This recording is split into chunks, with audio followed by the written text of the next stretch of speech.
Halo, selamat datang kembali di kanal YouTube Ita Surojoyo. Kali ini saya akan membacakan cerita pendek, ya tentu saja selalu dalam bahasa Jawa. Saya mendapatkan cerita ini dari Facebook Kidemang. Nah, sayang sekali ketika saya menanyakan siapa penulis cerita ini, beliau juga belum tahu. Tapi jangan khawatir, nanti ketika saya mendapatkan update siapa yang menulis cerita ini, saya akan memberi informasi di keterangan di YouTube. Oke, mari kita dengarkan cerita dalam bahasa Jawa. Ada yang penasaran? Ya, ini ceritanya bagus banget. Judulnya Ojek.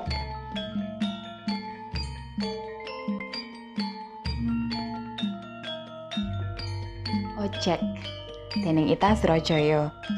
Nalika bus Bagong Blitar Malang tekan Prapatan Garung, banjur diserbu tukang ojek. Ojek Pak Aku noleh, saebo kagetku jebule sing nawani bocah wadon.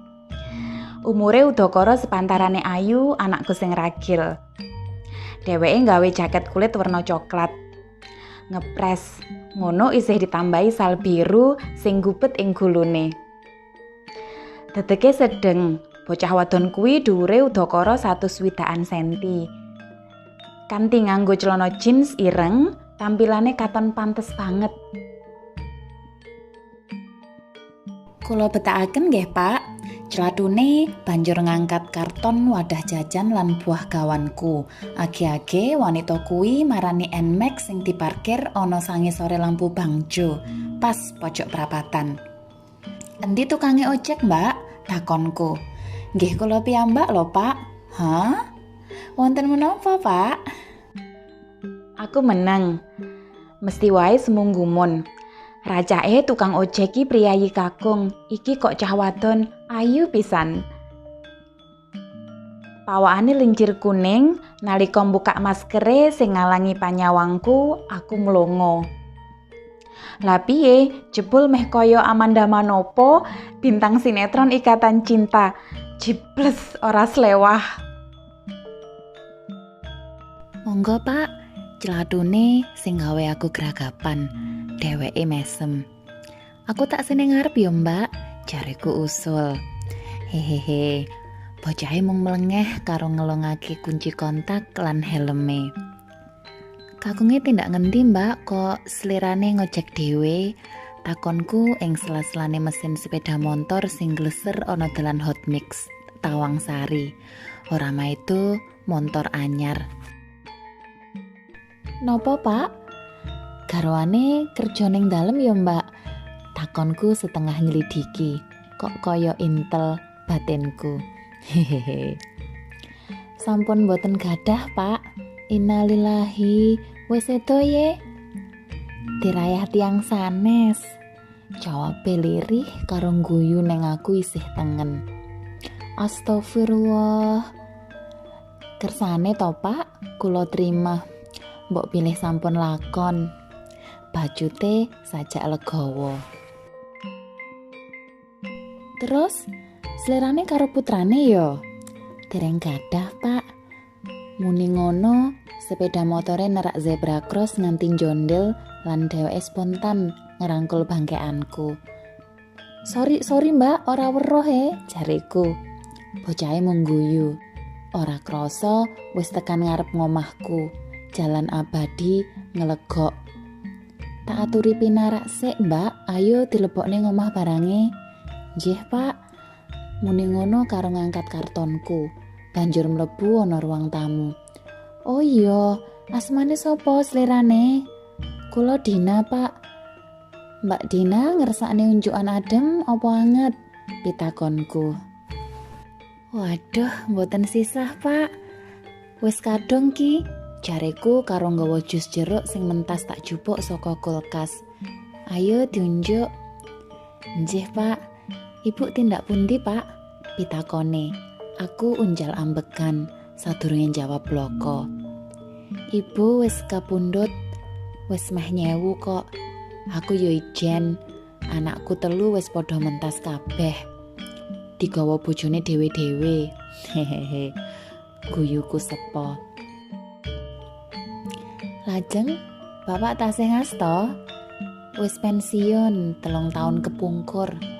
Terus selirane yen ngojek yo siang malam to mbak. Aku nyoba ngalihne ukara. Boten, namung siang pak ngakune. Iya, kuwi luwih prayoga. Jalaran selirane iki nyuwun sewu, ayu. Jujur, sakjane aku ora lilo yen dadi tukang ojek senajan kuwi pegawean halal, bacotku. Dina ndingkluk katon rikuh.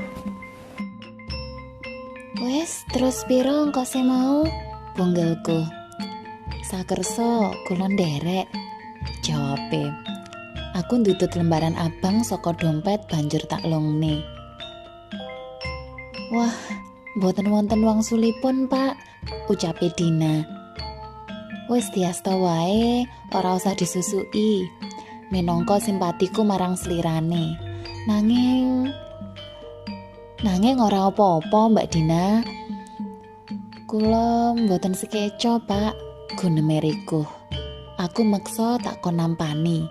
Dina makaping-kaping anggone ngucapake rasa syukur. Wiwit kuwi, Dina dadi langgananku. Malah kerep tak aturi mapak barang. Yen ora sambang putu, ya lungan jaban kutha. Sore kuwi udane kaya disok saka langit, ngandhek anggonku arep lelungan. Kamangka Dina wis ana omahku, jemput. Lajeng kados pundi, Pak? Jawahe sajake deres. Ora apa-apa, ning kene wae, ora usah kesusu. Aku seneng yen ketemu sliramu. Jareku apa anane. Dina mung melengeh. Umpama saiki slirane ora usah ngojek piye? Takonku sabanjure. Loh, sampun pedamulan kula lho, Pak. Bener, ning kaya-kaya aku ora lilo yen slirane ngojek. Suaraku kandhek ing gulu. Aku pengen slirane ana omahku kene ngganteni swargine ibune. Bacotku jujur. Dina ndingkluk sawetara. Katon praupane semburat jambon. Banjur ndangak nyawang aku. Katon rikuh banget malah kepara kisinan. Aja kok jawab saiki, Din. Iki dudu cerita cekak sing ngaya-wara utawa wacan instan. Ning kasunyatan. Bab ati lan privasi. Tembungku sareh. Nggih, Pak. Kula nyuwun wekdal sawetawis nggih, badhe nglaras manah rumiyin. Ning aja suwe-suwe yo jawabe. Nggih, Pak. Nanging sebisa-bisa jawaban. Yen ora sarujuk aku ora gelo, tenan kok. Nggih, sembah nuwun nggih, Pak. Kula badhe nyuwun pamit rumiyin, kandhane. Udane wis terang, malah srengenge katon semburat. Wis keplorot ana langit kulon, ancik wayah sore. Meh setengah wulan suwene ora ana kabar saka Dina. Nalika tak hubungi, HP-ne ora aktif. Aku ora gelo. Pancene sing kleru aku, kok kaya kebo nantang pasangan. Utawa sing pas, kaya wong cebol nggayuh lintang. Utawa maneh gaplek pringkilan. Wong wis tuwek petakilan. Batinku. Bubar salat jamaah saka langgare Kiai Zainal Fanani, aku nyandak sepeda motor. Kangen putu. Wis sepasar iki ora ketemu. Lucune putu kaya gawang-gawang ing mripatku. Honda Vario 150 tak gelak nyuwek bulak jiwut sing sepi. Apa maneh wayahe wis bakdo ngisak. Mentas udan pisan, sadawane dalan katon samun. Tekan kidul makame Bung Karno, aku mandeg arep tuku jajane putuku dhisik. Senengane Silver Queen lan Oreo. Durung nganti mlebu swalayan, krasa HP sing ana kantong jeans keder ambal-ambalan. Banjur tak preksa. Dina. Assalamualaikum, Bapak. Oh, waalaikumsalam. Slirane to Cahayu? Nggih, Pak, suarane cemlengking. Nyuwun duka lho, Pak. Kula nembe matur sakmenika. Iya, ora apa-apa, Din. Aku wis krasa yen slirane ora sarujuk. Aku sing nyuwun pangapura ya, Din. Jareku apa anane? Loh, kok Bapak dawuh ngaten? Lah piye to Cahayu? Rak yo bener to?